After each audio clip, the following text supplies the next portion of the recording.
ನಮಸ್ಕಾರ. ಸಾತ್ವಿಕ ಜ್ಞಾನಂ ಚಾನಲ್ಗೆ ಸ್ವಾಗತ. ಇಂದು ನಾವು ರಾತ್ರಿ ಮಲಗುವ ಮೊದಲು ದುಸ್ವಪ್ನಗಳನ್ನು ನಾಶಪಡಿಸುವ ಶ್ಲೋಕದ ಬಗ್ಗೆ ತಿಳಿದುಕೊಳ್ಳೋಣ. ಶ್ಲೋಕ: ರಾಮಸ್ಕಂದಂ ಹನುಮಂತಂ ವೈನತೇಯಂ ಮೃಕೋದರಂ ಶಯನೇಯಃ ಸ್ಮರೇ ನಿತ್ಯಂ ದುಸ್ವಪ್ನಂ ತಸ್ಯ ನಶ್ಯತಿ.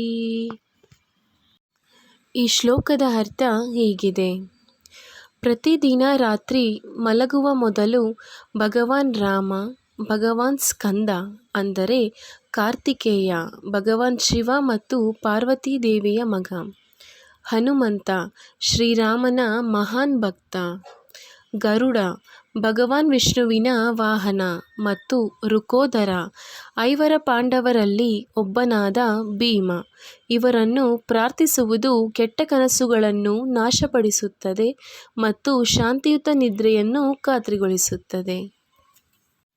ಈ ಶ್ಲೋಕದ ವಿವರಗಳು ಹೀಗಿವೆ: ದುಸ್ವಪ್ನದಿಂದ ಬಳಲುತ್ತಿರುವವರಿಗೆ ಇದು ಅತ್ಯುತ್ತಮವಾದ ಶ್ಲೋಕವಾಗಿದೆ.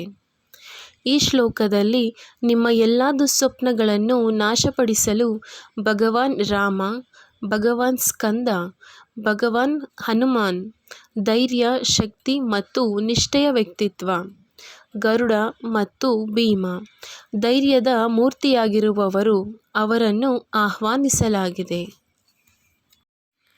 ಈ ಶ್ಲೋಕದ ಪ್ರಯೋಜನಗಳನ್ನು ಹೇಳುವುದಾದರೆ, ಪ್ರತಿದಿನ ರಾತ್ರಿ ಮಲಗುವ ಮೊದಲು ಈ ಶ್ಲೋಕವನ್ನು ಪಠಿಸುವುದರಿಂದ ದುಸ್ವಪ್ನಗಳನ್ನು ನಾಶಪಡಿಸುತ್ತದೆ ಮತ್ತು ಶಾಂತಿಯುತ ನಿದ್ರೆಯನ್ನು ನೀಡುತ್ತದೆ. ಸಾಧಕನಿಗೆ ಧೈರ್ಯವನ್ನು ನೀಡುತ್ತದೆ. ನಿಮಗೆ ಈ ಮಾಹಿತಿ ಇಷ್ಟವಾದಲ್ಲಿ ಲೈಕ್ ಮಾಡಿ, ಶೇರ್ ಮಾಡಿ ಹಾಗೂ ಈ ಚಾನಲ್ನ ಎಲ್ಲ ವಿಡಿಯೋಗಳಿಗಾಗಿ ಸಬ್ಸ್ಕ್ರೈಬ್ ಮಾಡಿ ಹಾಗೂ ಆಲ್ ಎನ್ನುವ ಬೆಲ್ ಐಕಾನನ್ನು ಕ್ಲಿಕ್ ಮಾಡಿ. ಧನ್ಯವಾದಗಳು.